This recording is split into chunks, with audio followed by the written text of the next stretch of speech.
But 23 of his 25 attempts tonight were in the paint. Yep. And I just wanted to know if you sort of saw a trend the way that he came out aggressively, and if you said anything, or if that was just kind of his mindset and his mentality tonight. That's been the plan, and just trying to figure out how to get him more touches, get him more in a rhythm, especially with Brian not being out there. Just like I'm asking Russ to spearhead that second group coming off the bench. For AD, he has to be the one to spearhead our starting group. And I thought he did that. I mean, just everything was aggressive to the rim, and I told him, don't settle.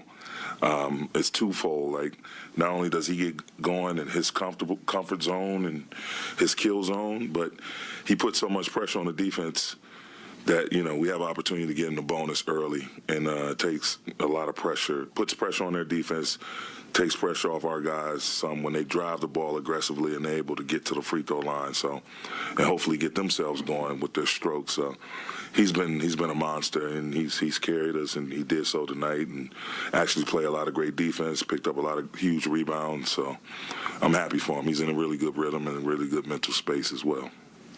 Darvin, what's it been like coaching AD? And this was a season high in both points and rebounds. What parts of tonight's game plan with him can apply to moving forward? I mean, all of it. I mean, just his attention to detail in terms of guarding Durant. Again, him being proactive, wanting the ball, just every time recalling his own play.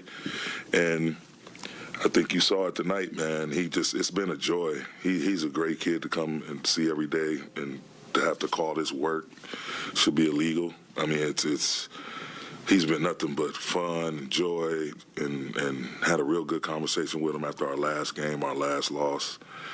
And he just said, I got your back, coach. And that was huge for me, being a first-time head coach and having a player of that magnitude, just constantly just trying to do everything you ask him to do and try to set that example for his teammates as well. And it's been the same way with Brian and Russ, Pat Bev. All of those guys have really banded together. And I think the last 48 hours, I saw them step up vocally, and just really the communication level. You see Brian up on the sidelines coaching up his teammates, and all of that. We need all of that. That's what our culture needs to be about.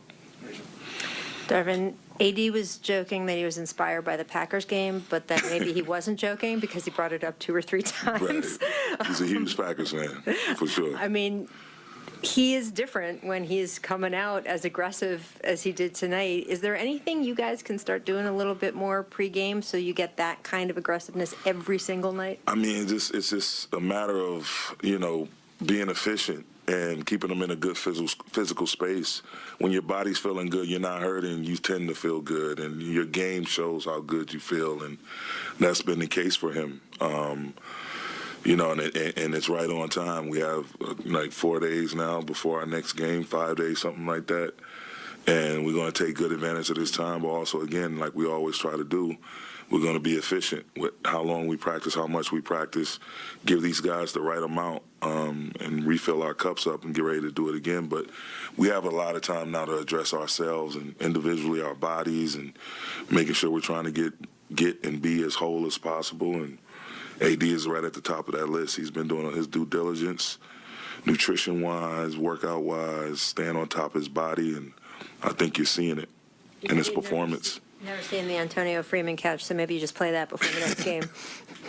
That's big time. And, and he'd love Matt LaFleur, too. Shout out to Matt. That's my guy. He's a cool dude. So, hopefully I get to introduce those two once at some point.